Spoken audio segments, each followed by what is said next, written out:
L'info écho avec Capital. On commence par le chiffre du jour. 10,9 millions d'euros, c'est le montant des dépenses jugées litigieuses mises en lumière par l'audit mené par Renault-Nissan. Cette investigation missionnée par l'Alliance révèle en détail ces nombreuses dépenses suspectes. On parle ici de frais ayant pu être en réalité réalisés à des fins personnelles au profit de l'ex-patron de l'Alliance. L'audit recense ainsi environ 4 millions d'euros de frais de transport dits suspicieux des avions privés du groupe.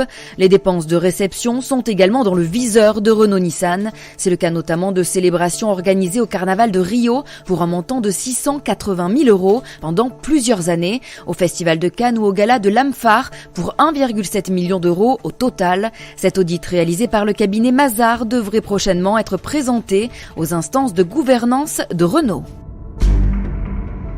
L'info pratique Capital concerne le nouveau programme de fidélité de la SNCF.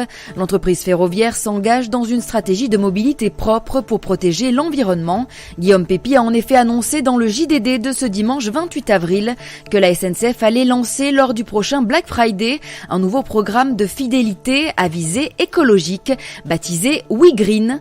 En pratique, dès le 29 novembre prochain, les kilomètres parcourus en train donneront droit aux voyageurs à des heures gratuites de trottinette ou de voitures électriques, a précisé le président de la SNCF.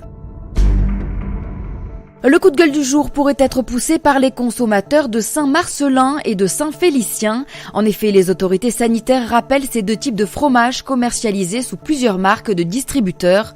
En cause, la contamination de 13 jeunes enfants par la bactérie Escherichia coli.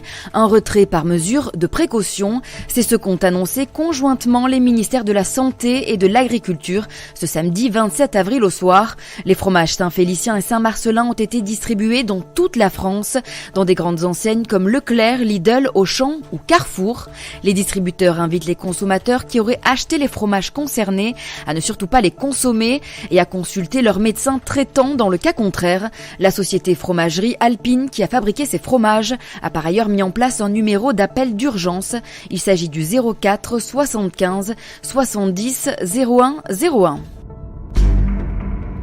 Et on termine avec le succès de Martine aux enchères. L'héroïne enfantine de la célèbre bande dessinée a rapporté 559 000 euros lors d'une vente aux enchères organisée par la maison Art Curial ce samedi 27 avril. Les 27 dessins originaux de l'illustrateur Marcel Marlier, issus des différentes aventures de l'héroïne de BD enfantine, ont tous été vendus. Parmi les images les plus disputées, la gouache de Martine Petit-Rat de l'Opéra s'est envolée pour 48 100 euros, soit 12 fois son estimation. Parmi les autres succès, Martine fait du camping estimé entre 4 000 et 6 000 euros a été vendu à 33 800 euros. Mais rassurez-vous, si vous n'avez pas eu le portefeuille assez rempli pour acquérir des dessins lors de cette vente aux enchères, vous pourrez toujours admirer les œuvres de l'artiste du 24 au 26 avril dans la galerie d'Art Curial. Elle est située dans le quartier des Champs-Élysées à Paris. C'était l'info écho avec Capital.